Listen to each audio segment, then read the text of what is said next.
meus queridos amigos, como estão vocês? Vocês estão bom, né? Hoje a gente vai fazer uma volta ao passado, entendeu? Porque teve alguns acontecimentos na história que você pode até não saber, entendeu? Mas eles interferiram direto como é que o curso da vida que o Rei Leão pregava ia na nossa terra. Então hoje nós vamos falar das 10 vezes em que o mundo quase acabou.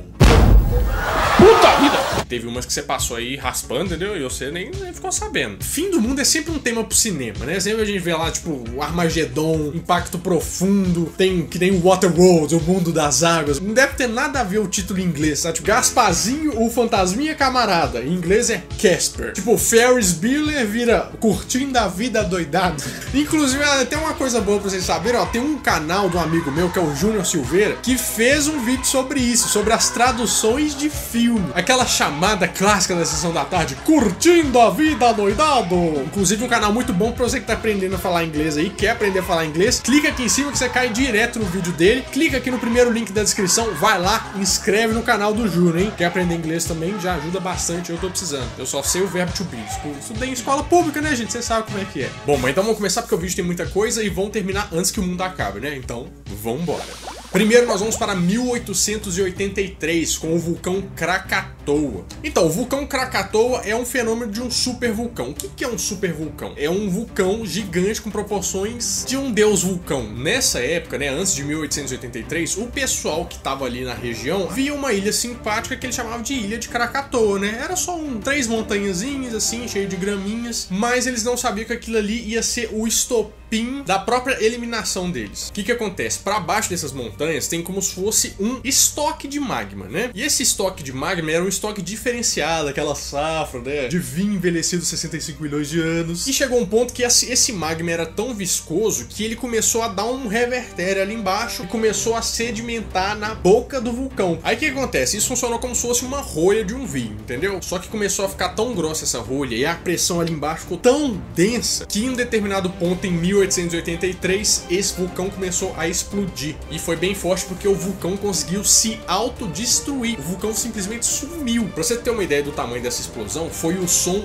mais alto registrado pela história da humanidade. A mais de 3 mil quilômetros no deserto da Austrália, eles conseguiram ouvir isso. E por que isso aí quase destruiu a humanidade? Por vários motivos. Primeiro que ele conseguiu cobrir o Sol. Porque tem aquele esquema de efeito estufa, né? Que o raio do Sol vem, bate, volta, como se fosse um air fryer gigante. E as ondas de impacto que esse vulcão causou, causaram tsunamis, né? Que foram que mataram 90% desse pessoal. Foram mais de 36 mil mortes. Mas por que a gente tá falando de destruição do mundo? Porque esse Krakatoa deixou um filho, né? Que é o filho do Krakatoa. E ele tá lá, crescendo, entendeu? Ele cresce 3 metros por ano e um dia a previsão dos cientistas é que ele exploda e seja o maior supervulcão da história. E quando ele explodir vão ser 10 anos de cinzas encobrindo o planeta inteiro, né? O céu tá encoberto, não tem fotossíntese, as plantas morrem, todo mundo morre. É um desastre anunciado, vamos ver quanto que vai acontecer aí. Faça o seu bolão, faça a sua aposta. Mas isso já aconteceu alguma vez na história da humanidade, né? Porque esse foi um evento que inclusive mudou o rumo da nossa evolução. Vamos voltar agora a 80 mil anos atrás. Quando na ilha de Sumatra um super vulcão explodiu, o Monte Toba explodiu.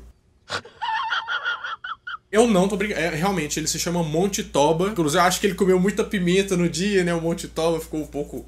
Então cuide bem do seu Toba. Você sabe que ele pode ter consequências muito graves no mundo. Então, o Krakatoa que eu acabei de falar, né? Ele teve uma categoria nos vulcões que vai de 1 a 8 em 6. A categoria da explosão do Toba foi de 8. Explosão do Toba... O que quer dizer esse 8? Quer dizer que foi a maior explosão de todas, entendeu? Mega colossal. E uma teoria, né, uma das mais aceitas, fala que os humanos estavam fazendo aquela brincadeira gostosa ali, povoando o mundo, né? Mas com a explosão desse vulcão, a raça humana foi reduzida só a 10 mil casais. E dizem que isso ajudou a chegar só em 2 espécies, né? Uma que viria a ser o homem de Neandertal e a outra que viria a ser o Homo sapiens sapiens. Mas como é que isso aconteceu? Quando esse vulcão explodiu, a temperatura da Terra diminuiu 5 graus. Como eles já estavam ali num período intermediário intermediário entre uma era do gelo e a outra, isso foi meio que um desencadeador para a próxima era do gelo. E as provas que isso existiu estão até no mar, né? Que os pesquisadores brasileiros, inclusive, foram pegar amostras do fundo do mar, do assoalho oceânico, nossa, falei bonito demais, e descobriram que ali, num período intermediário, né, um material que podia ser expelido por esse vulcão tava ali, sedimentado numa partezinha. Aqui, ó, aqui o pau quebrou, entendeu? Aqui foi difícil. Então vamos esperar aí, né, que o próximo toba seja um pouco mais delicado, não tão... tem uma alimentação mais saudável, se a gente pode dizer assim. Agora nós vamos para o século XIV, quando teve uma doença que você já deve ter cansado de ver nos livros de história, mas eu vou te explicar de um jeito muito mais legal, porque lá era chato, que foi a pandemia da peste negra. Morreram quase 200 milhões de pessoas nessa época. Se você pensar que a gente tá na Idade Média e o pessoal não era tanta gente assim, né, foi cabuloso, quase que a humanidade foi pro saco. É o seguinte, ó, tinha um cara que era meio maluco, que chamava Gengis Khan. Esse cara queria dominar o mundo. Só que chegou um ponto que ele conseguiu fazer um império gigante, que era o Império Mongol, que ficou bem maior que o Império Romano. Aí a China tava lá nesse bolo, né? Só que uns 100 anos depois, mais ou menos, os chineses começaram a ter uma... ah, meu Deus, comi um pastel de flango contaminado. E essa é uma doença muito ruim. Por quê? Porque ela conseguia matar em 5 dias. Uma semana o cara já, ó, partiu. Aí passando um tempo veio um descendente do Gengis Khan, né? E o que ele queria fazer? Ele falou assim, gente, a gente podia expandir esse império aqui, né? Que a gente tá falando aqui do Império Mongol, mas a gente queria ir pra Europa, entendeu? Só que teve um problema, porque os soldados dele começaram a morrer com essa tal doença que ninguém sabia o que era, né? Todo mundo achava que era um demônio. E o exército dele tava muito enfraquecido. O que ele resolveu fazer? Ele usou a primeira arma química da história, que foi pegar esses soldados mortos, doentes, apodrecendo e jogar dentro da cidade, entendeu? O pessoal que tava dentro dessa cidade, esse posto, começou a ir pra Europa, entendeu? Até porque tinha aquelas coisas comerciais, né? Aqueles barcos que vinham cheios de gente. A doença viajou com eles e chegou na Europa e fez aquela limpa em todo mundo. A peste negra é a mesma coisa que a peste bubônica, mas a gente chama de peste negra por quê? Porque a pessoa ficava com umas manchas negras, assim, uns pus gigantes assim na pele, entendeu? E os sintomas eram clássicos, assim, né? Uma leve gripe, que era assim, uma febre de 40 graus, hemorragia interna, tosse com pus e sangue. Tomando um Tilenol, você resolve. E uma coisa bem sinistra dessa época é como é que eles tentavam fazer as pessoas melhorarem, né? Os tratamentos, porque na época ninguém sabia nada. Então os médicos iam com aquela máscara sinistra, assim, parecia, nossa senhora, olha que coisa cabulosa. E os tratamentos mais aceitos eram assim, a sangria, né? Que você pegava a pessoa, dava um risquinho, ela sangrava pra tentar expurgar essas coisas do mal. Ou então pegar uns raminhos, ficar batendo, queimando as madeirinhas, mas nada adiantou, né, gente? Todo mundo foi pro saco, essa que é a verdade. Mas essa não foi a única doença da história e você nem deve saber disso. Inclusive, você já deve ter até pego essa doença e nem sabe. Porque em 1918 nós tivemos uma doença que foi a mais mortal de todas, contando a peste negra, que foi a gripe espanhola. Essa gripe é aquela tal de H1N1 que todo mundo ficou com medo esses tempos atrás, entendeu? É por causa disso. Mas o engraçado disso tudo é que essa gripe não começou na Espanha. Teoricamente, essa gripe começou nos Estados Unidos. E o que estava acontecendo nessa época? A tal da Primeira Guerra Mundial. Então, com isso, essa gripe começou a se espalhar pelo mundo. Como a Espanha não estava na guerra, né, ela era neutra, ela que tinha um tempo livre ali para conseguir noticiar as coisas no mundo, né? Então foi ela que deu a notícia primeiro sobre essa gripe. E o negócio foi feio, gente. Essa gripe matou mais do que a guerra. Essa gripe matou entre 50 e 100 milhões de pessoas. E essa é considerada a doença mais mortal da humanidade porque ela matou em um período de 1 ano. E a peste negra demorou uns bons anos aí para matar todo mundo. Só que dessa vez o perigo era muito maior. Por quê? Como já tinha um mundo mais globalizado, se a gente pode chamar assim, né? Essa doença veio até para América do Sul, inclusive pro Brasil. Então essa doença se espalhou aqui no Brasil e inclusive até o presidente da República na época, que era o Rodrigo Alves, morreu por causa dessa gripe. E como em 2018 a gente faz 100 anos dessa gripe, tem até um site especial o Butantan fez explicando um pouco sobre a doença e como é que foram os tratamentos. Então, se você tiver interesse, entra lá. Vou deixar lá na descrição do vídeo.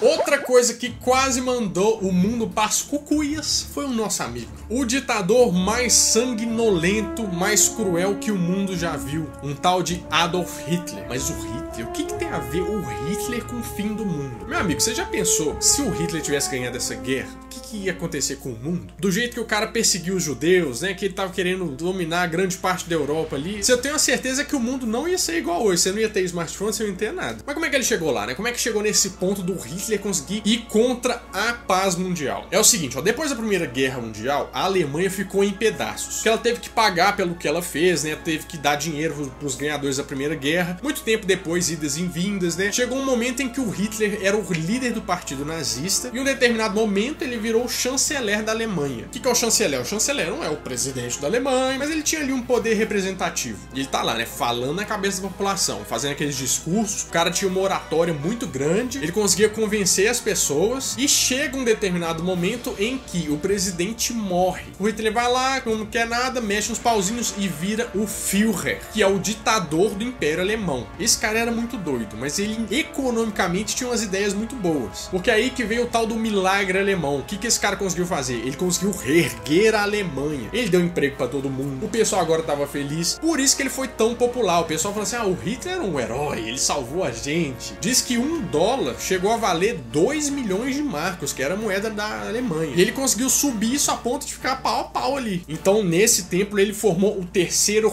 Reich, que era como se fosse o Império Alemão, né? O Império que iria durar 1000 anos. Olha só a ideia de dominar o mundo aí. E tinha a ideia do nazismo, né? Que teoricamente o alemão era raça pura, era raça superior. Todas as raças que não eram as arianas tinham que merecer morrer, ser destruídos ou virar escravos. Mais um ponto pro meu argumento aqui. Se o Hitler tivesse ganhado a guerra, a gente tava, ó... Mas como é que ele perdeu essa guerra? Ele tinha duas opções em um determinado momento, né? Atacar a Grã-Bretanha, que ele falou que nunca ia desistir, mas era um império pequeno, né? Com uns recursos limitados. Ou atacar a União Soviética, né? Que era um império gigante, com o exército todo preparado, uma estrutura, né? Aí ele falou assim, então eu acho que eu vou atacar a União Soviética. Eu vou conseguir, eu sou o Führer. Só que ele não conseguiu, porque a União Soviética fez aquela tática de terra arrasada. O que é terra arrasada? Não é uma terra assim, oh meu Deus, como eu sofro. Esse exército alemão tinha que chegar lá, mas tudo que estava no caminho, a União Soviética queimava ou não deixava nada para eles não conseguirem abrigo, comida nem nada. Então o exército chegou muito enfraquecido e tomou na tampa. E foi assim que Hitler se ferrou. E o mundo foi salvo, né? Mas depois da Segunda Guerra Mundial, não acabou o perigo não, entendeu? Porque nós tivemos a Guerra Fria. E a Guerra Fria, com certeza, quase destruiu o mundo. Você que nunca entendeu, por que chama Guerra Fria? Porque é o seguinte, ó, depois da Segunda Guerra Mundial, a gente teve dois polos. O polo capitalista e o polo socialista. Os Estados Unidos, que entrou na Segunda Guerra pra tacar a bomba e destruir tudo, era o polo capitalista. A União Soviética, que era outra superpotência, acreditava no socialismo. E essas duas superpotências queriam manipular os outros países para seguirem as suas próprias crenças. Então os Estados Unidos ficam só, gente, vamos lá, gente, vamos aqui, ó, fazer um capitalismo, entendeu? Você pode comprar iPhone, pode trazer, aí o pessoal traz moamba pra vocês, vai ser bom. Aí a União Soviética começou a falar assim, não, a gente não vai pro capitalismo aqui, a gente tá todo mundo aqui, ó, tudo delícia. Mas qual que era o problema? Aí deles quererem instaurar o sistema deles nos outros países, tudo bem, porque os países podiam não ouvir nada. Mas esses eram os dois países que tinham bombas atômicas, armas nucleares. Então de 1945 até 1991, o mundo ficou numa tensão pra ninguém falar nada de mal pra esses caras resolverem começar uma guerra nuclear. Foi uma guerra que não aconteceu diretamente entre os dois países, mas eles ficaram incitando os outros países a fazerem guerras. Por exemplo, depois da Segunda Guerra, cada país vencedor ficou com um pedaço ali da Alemanha, entendeu? Então foi aí que entrou o tal do Muro de Berlim, que separou a Alemanha capitalista da Alemanha socialista. Esses dois também entraram na tal da Guerra das Coreias, que aconteceu de 1951 até 1953. Foi aí que nós tivemos a tal da Coreia do Sul e a Coreia do Norte, né? A Coreia do Sul é capitalista, apoiada pelos Estados Unidos, e a Coreia do Norte é apoiada pela União Soviética. Outro confronto que esses dois patrocinaram foi a tal da Guerra do Vietnã. Só que essa os Estados Unidos tomou na tampa, né? Porque os Vietcongs entravam lá nos buraquinhos, na floresta ninguém batia os Vietcongs. E sempre eram dadas várias demonstrações de poder, né? Pra mostrar quem é que tinha mais poderio. Então nessa época, inclusive, um grande marco foi a corrida espacial. Eles queriam falar o seguinte, ó, quem chegar na Lua primeiro é o melhor de todos. Eu vejo esse negócio como uma briga de pré-escola, entendeu? É tipo assim, ó, os Estados Unidos fez a OTAN, que era a União, o clubinho dele. Assim, não, meu clubinho é muito melhor que o seu. Aí a União Soviética fez o Tratado de Varsóvia, né? Que é assim, não, meu clubinho é muito melhor que o seu, ó. Ele tem uns brinquedos, mas a gente não pode brincar. Aí em 1957, a União Soviética lança o Sputnik, né, no espaço. Aí os Estados Unidos falam assim, não podemos ficar por trás. Em 1969, nós chegamos à Lua. E como eu falei, a Guerra Fria só acabou em 1991, né? Mas foi um processo longo, porque na década de 80 começou a derrocada do socialismo. Em 1989, um evento muito importante, né, que eu nasci. E também teve a queda do Muro de Berlim, mas isso é só um detalhe. E em 1990 teve a dissolução da União Soviética. Então a Guerra Fria foi um período muito tenso na nossa história que, se tivesse se iniciado mesmo, que estavam prometendo, o mundo não estaria aqui mais.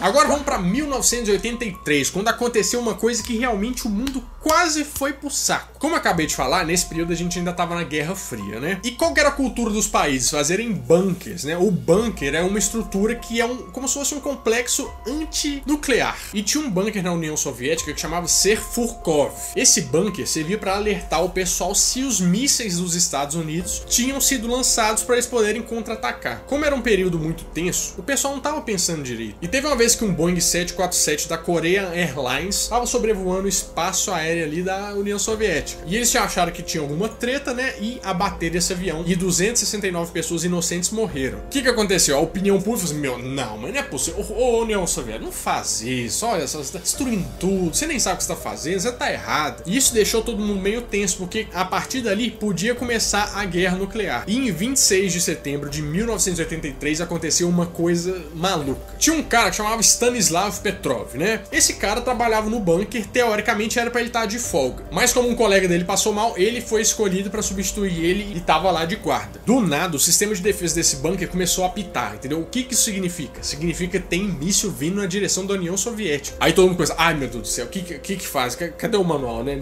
Nem li o manual, ninguém leu o manual. Esse Petrov manteve a calma e ficou assim: não tem nada nesse radar.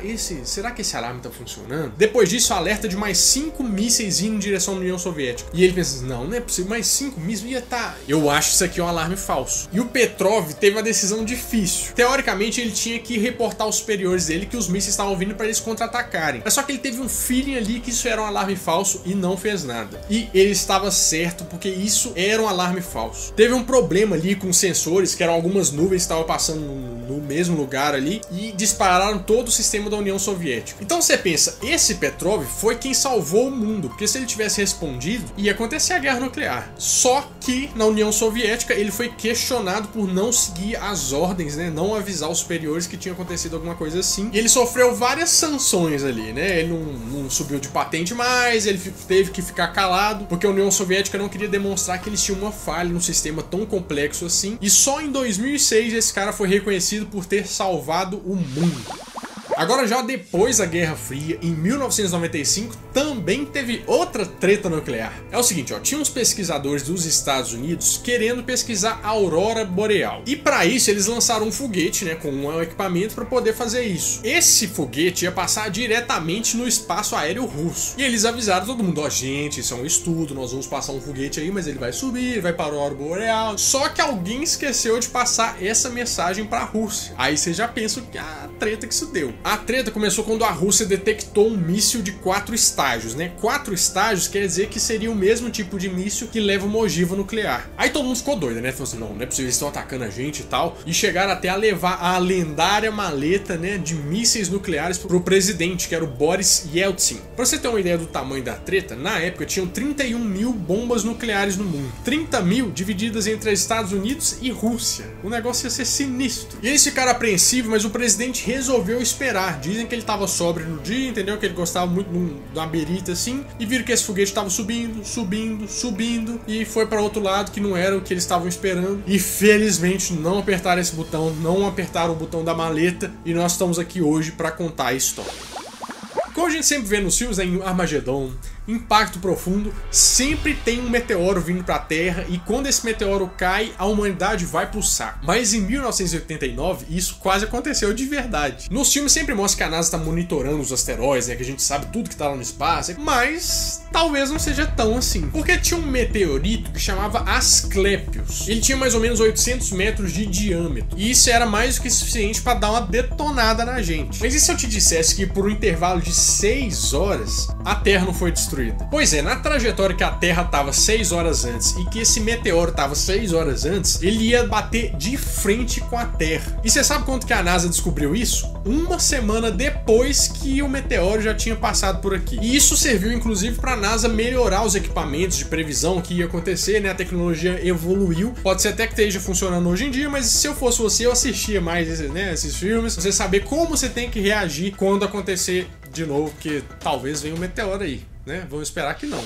E pra finalizar, vamos finalizar nos anos 2000, que é o ano bonito, né? O ano 0000. Inclusive, esse foi o grande problema desse ano. Eu não sei se você já ouviu falar no tal do bug do milênio. Inclusive, já fiz um vídeo mais completo sobre isso que tá aparecendo aqui em cima, se você quiser assistir depois. Mas foi um evento que deu muito medo, principalmente pra quem viveu a década de 90 e deixou o mundo todo preocupado com um apocalipse. O pau ia quebrar de fato. O que aconteceu? Na década de 60, os programadores começaram a surgir no mundo, né? Só que os computadores eram muito ruins. E tinha pouca memória e eles tinham que arranjar um jeito de economizar o espaço. Pensa que nós temos o ano, né? Por exemplo, 1960. Em vez de eles escreverem 1960, eles só escreviam 60. Eles não pensavam que o mundo ia chegar até o ano 2000 e passar disso. Então o bug do milênio era um medo dos computadores, quando chegassem ao ano 2000, virarem 00 e reconhecerem como 1900. O que isso podia acarretar? Muitos problemas, por exemplo, sistemas bancários iam voltar as contas tudo para 1900, os sistemas de armas, tudo nessa época era controlado por computador. O que ia acontecer se os computadores voltassem para 1900? Ia dar um pane geral, o bug do milênio. E o pessoal tava com muito medo de que o mundo realmente acabasse. Mas isso foi um medo muito grande para um efeito muito pequeno, porque o bug passou meio que despercebido e o mundo sobreviveu a mais esse catastrófico final delicioso. Bom, meu amigo, se você gostou desse vídeo, faz o seguinte, ó, clica no like aqui e ajude o NetShow a crescer e dominar o mundo, porque pra gente chegar a 1 milhão de inscritos esse ano, eu conto com a sua ajuda. E você já tá participando do sorteio do PlayStation 4 mais a versão de God of War? Ah, rapaz, então vai lá na descrição, clica lá que você já pode participar, o sorteio vai rolar aí. Bom, eu vou ficando por aqui, mas na próxima terça-feira, às 11 horas da manhã, eu volto com mais um vídeo quentinho, fresquinho, crocante pra vocês. Então, adeus!